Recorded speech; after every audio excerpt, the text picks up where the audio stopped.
Good morning all. Today I am discussing about the new chapter Emerging Costing Approaches. Modern management is becoming increasingly cost conscious. Its aim is to provide maximum value to customers. Hence, the modern management is constantly in search of new ways of controlling cost and eliminating wastages. Consequently, some costing approaches have emerged recently.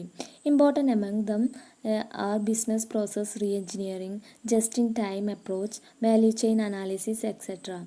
Similarly, cost management is more concerned about the industrial productivity. Its aim at maximizing productivity, controlling costs, and eliminating wastages. In this way, the organization can provide more value to customers. Modern management കൂടുതൽ ചിലവേറിയ ഒന്നാണ്. അപ്പോൾ cost control ചെയ്യാനും wastages eliminate ചെയ്യാനും പുതിയ വഴികൾ കണ്ടെത്തണം. കസ്റ്റമേഴ്സിന് maximum value provide ചെയ്യുന്നതാണ് ഇതിൻ്റെ പ്രധാന എയിം എന്ന് പറയുന്നത്. തൽഫലമായിട്ട് ചില കോസ്റ്റിംഗ് അപ്രോച്ചസ് റീസെൻ്റ്ലി വന്നിട്ടുണ്ട്. അവയിൽ പ്രധാനപ്പെട്ടവയാണ് business process reengineering, just in time approach, value chain analysis. Next, productivity. Productivity is an index of efficiency. It shows the effectiveness of the individual or combined factors used in producing goods or services. Productivity is key to prosperity. It is the economic measure of output per unit of input.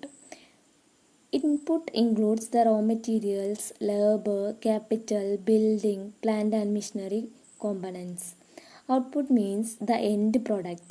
Productivity aims at a maximization of output by the most economic use of input and elimination or minimization of wastage.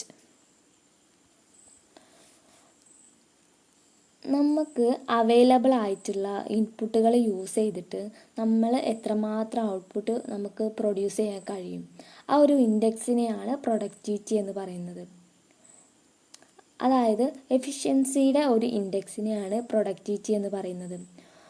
ഒരു particular പേഴ്സൻ്റെ productivity എന്ന് പറഞ്ഞു കഴിഞ്ഞാൽ ആ ഒരു particular person എത്രമാത്രം perform ചെയ്യാൻ കഴിയും, എത്രത്തോളം ഗുഡ്സ് ആൻഡ് സർവീസസ് പ്രൊഡ്യൂസ് ചെയ്യാൻ കഴിയും, അതിനെയാണ് നമ്മൾ പ്രൊഡക്ടിവിറ്റി എന്ന് പറയുന്നത്. ഒന്നും കൂടെ പറയാം, നമുക്ക് അവൈലബിൾ ആയിട്ടുള്ള ഇൻപുട്ടുകൾ യൂസ് ചെയ്തിട്ട് നമുക്ക് എത്രമാത്രം ഔട്ട്പുട്ട് പ്രൊഡ്യൂസ് ചെയ്യാൻ കഴിയും, ആ ഒരു ഇൻഡെക്സിനെയാണ് പ്രൊഡക്ടിവിറ്റി എന്ന് പറയുന്നത്. അതായത് ഒരു ഓർഗനൈസേഷൻ്റെ കേസ് നോക്കുകയാണെങ്കിൽ ഒരു ഓർഗനൈസേഷന് ഗോൾസ് ആൻഡ് സർവീസസ് പ്രൊഡ്യൂസ് ചെയ്യാനുള്ള എബിലിറ്റിയെ മെഷർ ചെയ്യുക, ആ ഒരു മെഷർമെൻറ്റിനെയാണ് പ്രൊഡക്ടിവിറ്റി എന്ന് പറയുന്നത്. നെക്സ്റ്റ് അതിൻ്റെ ഒരു ഡെഫിനിഷൻ പറയുന്നുണ്ട്. According to Peter F. Drucker, productivity means the balance between all factors of production that will give the greatest output for the smallest effort. Productivity എന്നാൽ ഉൽപ്പാദനത്തിൻ്റെ എല്ലാ ഘടകങ്ങളും തമ്മിലുള്ള സന്തുലിതാവസ്ഥയാണ്. അതൊരു ചെറിയ എഫേർട്ടിന് പോലും ഒരു വലിയ ഔട്ട്പുട്ട് നൽകുമെന്നാണ് പറയുന്നത്. അതിനൊരു റേഷ്യോ കൂടെ പറയുന്നുണ്ട്, ഔട്ട്പുട്ട് ഡിവൈഡഡ് ബൈ ഇൻപുട്ട്. നമ്മൾ നൽകിയ ഇൻപുട്ടിന് എത്രമാത്രം ഔട്ട്പുട്ട് കിട്ടുന്നുണ്ടെന്നുള്ളത്. അല്ലെങ്കിൽ മറ്റൊരു ഇക്വേഷനാണ് gross income divided by gross expense. നമ്മൾ സ്പെൻഡ് ചെയ്തിട്ടുള്ള എക്സ്പെൻസ് എത്രമാത്രം ഇൻകം പ്രൊഡ്യൂസ് ചെയ്യുന്നുണ്ട് എന്നുള്ളതാണ്. Then production and productivity. The term production differs from the term productivity. Production is the outcome of the various factors of production. It is the volume, value and quantum of goods and services produced during a given period of time by a worker, enterprise or an economy. On the other hand, productivity is the ratio of output to input. Productivity is a relative term. It represents the efficiency of resources utilized for production, whereas production is an absolute concept. It shows the volume, value, and quantity of goods produced during a given period of time, and increase in production does not necessarily result in increased productivity.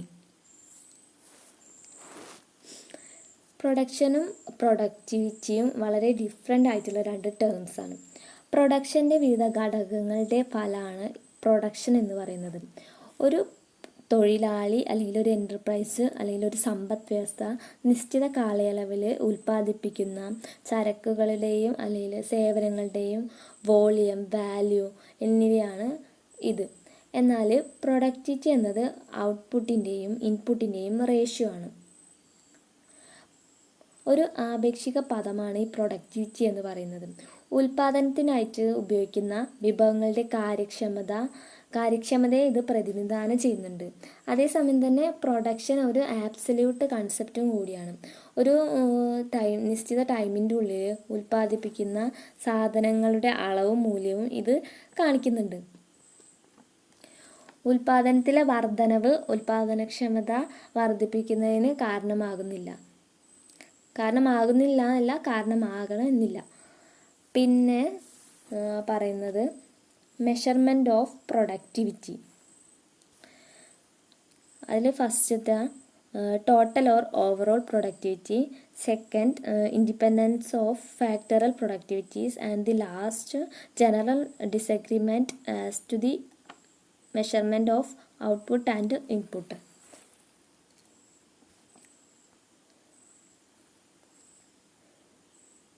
Then productivity measure ചെയ്യാനുള്ള ഒരു equation നോക്കാം. Productivity is equal to output divided by input, അല്ലെങ്കിൽ total cost plus net added value divided by total cost, or gross income divided by gross expenditure. ഈ equations use ചെയ്തിട്ട് നമുക്ക് സിമ്പിളായിട്ട് productivity measure ചെയ്യാൻ പറ്റും. പക്ഷേ ഇത് സിമ്പിളാണെങ്കിൽ ഇതിൻ്റെ ഉള്ളിലേക്ക് നമ്മൾ പോയിട്ടുണ്ടെങ്കിൽ ഈ ഒരു പ്രൊഡക്ടിവിറ്റി മെഷർ ചെയ്യുന്ന സമയത്ത് നമ്മൾ കുറേ കാര്യങ്ങൾ ശ്രദ്ധിക്കേണ്ടതുണ്ട്. പ്രധാനമായിട്ടും നമുക്ക് പ്രൊഡക്ടിവിറ്റി മെഷർ ചെയ്യുന്നത് ഡിഫറെൻ്റ് ആയിട്ടുള്ള വേസിലൂടെ നമുക്ക് പ്രൊഡക്ടിവിറ്റി മെഷർ ചെയ്യാം. സോ അതിൽ ഫസ്റ്റ് കാറ്റഗറി എന്ന് പറയുന്നത് ഫാക്ടറൽ പ്രൊഡക്ടിവിറ്റിയാണ്.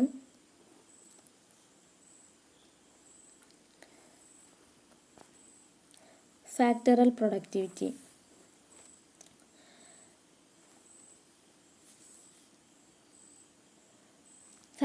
പ്രൊഡക്ടിവിറ്റി എന്ന് പറഞ്ഞു കഴിഞ്ഞാൽ ഡിഫറെൻ്റ് ആയിട്ടുള്ള ഫാക്ടേഴ്സിൽ നിന്നും പ്രൊഡക്ടിവിറ്റീസിനെ നമ്മൾ കമ്പൈൻ ചെയ്ത് ഒരു കോൺട്രിബ്യൂഷൻസിനെ കമ്പൈൻ ചെയ്തിട്ടാണ് നമ്മൾ ഓവറോൾ പ്രൊഡക്ടിവിറ്റി ഐഡൻറ്റിഫൈ ചെയ്യുന്നത്. സോ ഏതൊക്കെ ഫാക്ടേഴ്സാണെന്ന് നോക്കാം. 3 ഫാക്ടേഴ്സാണുള്ളത്.